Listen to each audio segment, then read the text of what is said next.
So now let's get further into what's going on with E. Jean Carroll. I told you yesterday that once again, Donald Trump has been accused of rape. I don't know how many total rape and sexual assault allegations this makes.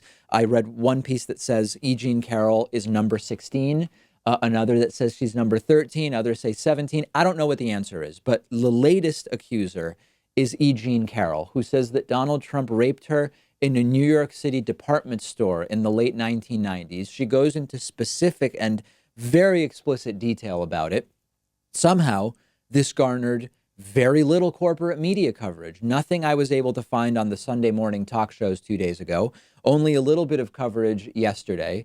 Joe Biden standing too close to a woman apparently deserved a ton of coverage, but yet another accuser who says the president of the United States raped me gets relatively little coverage. And unfortunately, and this leads to what I was talking about earlier, that accuser, E. Jean Carroll, has now started to receive death threats, as was described to a CNN reporter yesterday. When Joe Biden stands too close to a woman, Joe Biden is the problem, according to the right-wing Trumpists. When a woman accuses Donald Trump of rape, the woman who says she was raped is the problem to those exact same Trumpists. And this is why there's a fundamental problem in fighting people for whom this is just sport. I talked about this last week. We can't stoop to their level because it's an immoral level. But at a certain point, we also need to win and take them out of power. So look at the double standard with the Al Franken and the Roy Moore situations. By the way, Roy Moore is running again, and we'll talk about that soon, maybe later on this week. When Al Franken was involved in an arguably tasteless joke involving a female reporter and a flak jacket, Republicans demanded that Al Franken resign. And Franken did resign after even some Democrats said he should probably go, and he resigned his seat from the U.S. Senate. In retrospect, there are many people now on the left who say, you know, given all the stuff that Republicans have excused, it's not totally clear that Al Franken should have resigned, but he did resign. Meanwhile, you had Republican candidate for U.S. Senate from Alabama, Roy Moore, who was accused of multiple instances of sexual assault, including against teenage girls, and he received 48.3% of the vote from Alabama voters. He lost by under 22,000 votes. Democrats have plenty of scumbags, but the rules are not even remotely the same for how Republicans and Democrats handle this stuff. Who was defending Anthony Weiner, a Democrat who was caught multiple times sexting with various women? Now I don't even remember. I believe one of them was underage. Who was defending John Edwards, a Democrat, for his mistress fiasco, the details of which I don't even remember now? I'm sure you can find someone in a country of 340 million people. Certainly there were some people defending Anthony Weiner and John Edwards, but it was few and far between. Newt Gingrich's affairs while his wife had cancer, Donald Trump's affairs, and 15, 16, 17 sexual assault allegations. Roy Moore, serial accused sex assaulter, gets 48% of the vote.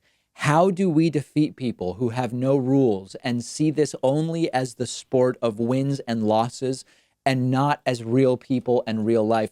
I don't know the answer, okay? But at a certain point, we've got to start winning. And this is, you know, I'm not playing coy and saying, oh, Democrats are victims of their own morality and upstand. There's plenty of scumbags who are in power. There's plenty of scumbags who defend those in power who do bad things on the left, but they're playing by different rules at this point in time. So I don't know what the answer is, but it's abundantly clear that Trump supporters are not going to be influenced by allegation after allegation after allegation.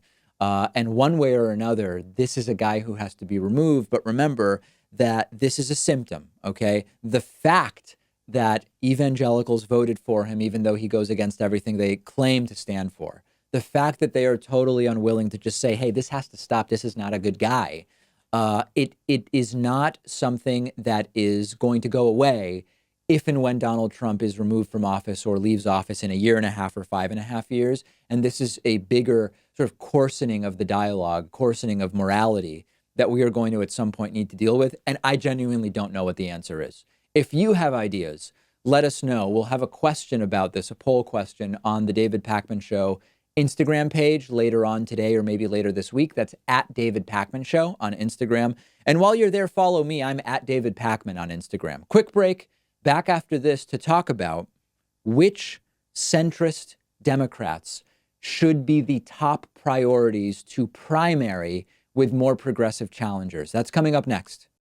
If you love learning new things, you probably want to check this out. The David Pakman Show today is sponsored by Skillshare, and we're giving you 2 entire months of free access to Skillshare when you click the link underneath this video. Skillshare is a vibrant online learning community offering more than 25,000 video classes on just about anything you can think of. Get better at playing an instrument.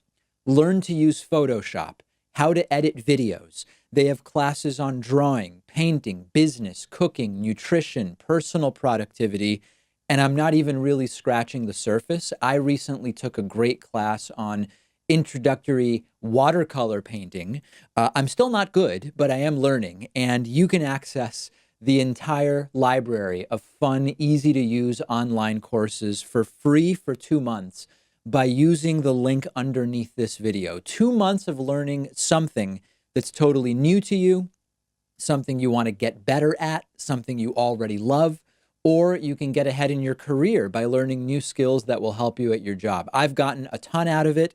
Pat has taken some courses that he's found really valuable, and I think you'll love it too. Get started for free by clicking the link under this video.